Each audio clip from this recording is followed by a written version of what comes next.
નમસ્તે મિત્રો, આજે આપણે જોશું પીજીવીસીએલની જે એડ આવી છે વિદ્યુત સહાયક જુનિયર એન્જિનિયર સિવિલની. એમાં તમે જોશો જોબ ટાઇટલ પ્રથમ તો ફિક્સ રેમ્યુનેશન, તો પ્રથમ 5 વર્ષ માટે કેટલી સેલરી છે? તો પ્રથમ 5 વર્ષ માટે પહેલા વર્ષે 37, બીજા વર્ષે 39, ત્રીજા વર્ષે, ચોથા વર્ષે અને પાંચમા વર્ષે 39,000 સેલરી છે. પછી મિત્રો આગળ જોશો તો તમારે આ 5 વર્ષ કમ્પ્લીટ થશે જોબના, એટલે સીધા 45,000થી લઈ અને 1 લાખ સુધીની સેલરી થઈ જશે મિત્રો. તો આપણે જોઈશું કે એમાં શું શું જોઈશે આપણે, ક્વોલિફિકેશન, એજ ક્રાઇટેરિયા, પછી એક્ઝામની પેટર્ન શું છે, બરાબર છે મિત્રો. તો જોઈએ આપણે રિક્વાયર્ડ સ્કિલમાં શું છે. The candidate should possess knowledge of computer operation, good command over English and Gujarati language.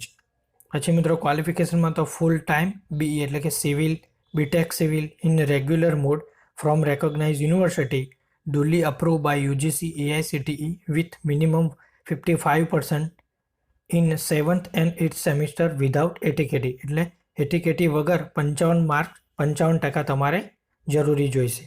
પછી એ જ ક્રાઇટેરિયા મિત્રો જોશો તો અનરિઝર્વ કેટેગરી એટલે કે જનરલ કેટેગરી માટે 35 વર્ષ અને SC ST અને SCBC માટે 40 યર્સ એટલે કે 40 વર્ષ.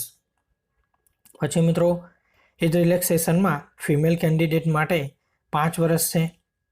પછી પર્સન વિથ ડિસેબિલિટી કેન્ડિડેટ એના માટે કેટલા વર્ષ છે? તો 10 વર્ષ છે. પછી arm forces, ex arm forces personnel માટે પણ 10 વર્ષની છૂટ છે. પછી dependent of retire employ of PGVCL up to age of 40 years એટલે કે 40 વર્ષ સુધીની છે. હવે આગળ જોઈશું મિત્રો તો વેકન્સી કેટલી છે આ જગ્યામાં. તો મિત્રો વેકન્સી ટોટલ 6 છે. એમાં યુઆર એટલે કે અનરિઝર્વ મેલ ફિમેલ એમાં 2 અને 1, એસસીબીસીમાં 2 અને એસટીમાં 1. પછી મિત્રો આગળ આપણે જોઈશું તો ફીઝ કેવી રીતે તમારે અહીંયા ફી ભરવાની છે. તો ફીનું અહીંયા લખેલું છે કે online payment will be accepted, એટલે અનરિઝર્વ કેન્ડિડેટ માટે 500 રૂપિયા અને એસટી માટે 250 રૂપિયા ફી ભરવાની છે. મિત્રો ફી માટે તમારે ઓનલાઈન જ ફી ભરવાની છે. એના માટે પણ અહીંયા મેન્શન કરેલું છે કે candidate has to pay application fees online through credit card, debit card અને નેટ બેન્કિંગ. આના થ્રુ તમારે પેમેન્ટ કરવાનું રહેશે. પછી આગળ જોઈશું મિત્રો તો ઇમ્પોર્ટન્ટ ડેટ્સ. તો સ્ટાર્ટ ડેટ ક્યારે છે? તો આજથી ચાલુ થઈ ગયું છે મિત્રો ફોર્મ ભરાવાનું. 3 તારીખથી આજે 10:30થી શરૂ થઈ ગયું છે અને 23 તારીખ સુધી ફોર્મ ભરાશે મિત્રો.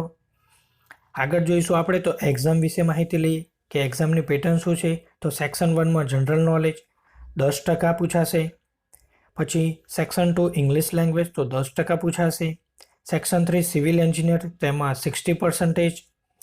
સેક્શન 4 એમાં કોમ્પ્યુટર નોલેજ 10% પૂછાશે. Section 5 Gujarati language and grammar એ 10% પૂછાશે. મિત્રો સિવિલ એન્જિનિયરનું જે છે ટોપિક એના વિશે નીચે મેન્શન કરેલું છે, હું આગળ બતાવું છું તમને. સેક્શન 3 મેં ઇન્ક્લુડેડ ટોપિક્સ વાઇઝ લાઇક તમે જોશો કે તમારા જે સિવિલ થયેલા હશે એમને structure analysis, building and planning, quantity estimation, soil mechanic, environment, hydraulic structure, transportation engineer, GIS, town planning, profession practice, valuation, building code, other related subject. એટલે મિત્રો આટલા પોઈન્ટ તમારે કવર કરવાના છે સિવિલ માટે.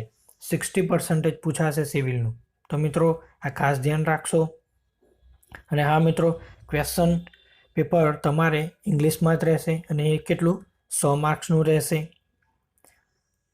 અને નેગેટિવ માર્કિંગ પણ છે મિત્રો, તો ખાસ ધ્યાન રાખશો. 1/4 marks of each wrong answer shall be deducted to arrive at total marks score. તો મિત્રો આવીને આવી એડવર્ટાઇઝ માટે તમે મારી ચેનલને સબસ્ક્રાઈબ કરશો, લાઈક કરશો અને અન્ય મિત્રો સાથે શેર કરશો. તો મળીએ નવા વિડીયો સાથે.